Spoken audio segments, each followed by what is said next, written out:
Another month, another comic haul.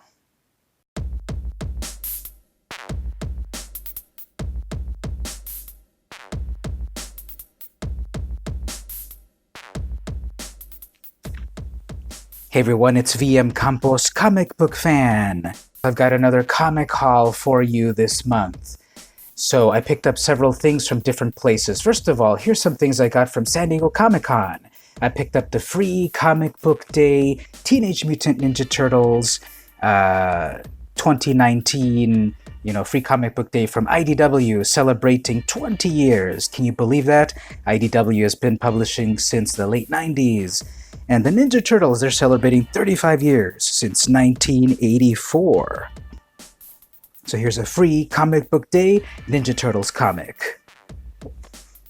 I also picked this up at Comic-Con, That Wilkin Boy, number 48 from Archie Comics. I'd never heard of this character at all, ever. This is from 1980, I believe, and it's in the Stan Goldberg style of Archie Comics, totally classic Archie Comics style, and it's just another Archie character that exists in that world. It's a comedy book with jokes like, "Bingo, you are the least romantic boy I've ever known."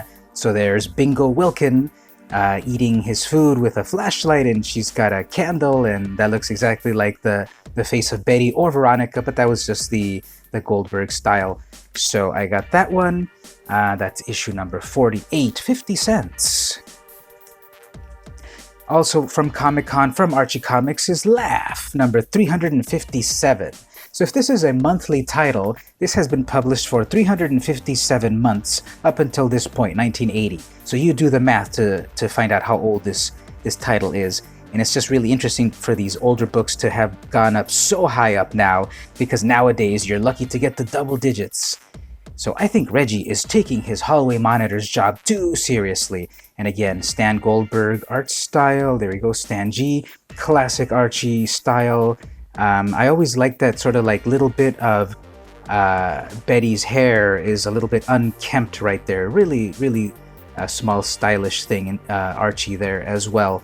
And these styles of Archie Comics is just classic. This plus the Dan DeCarlo and nowadays the Dan Parent style is like Archie style. So here's Laugh number 357. Oh, newsstand edition as well.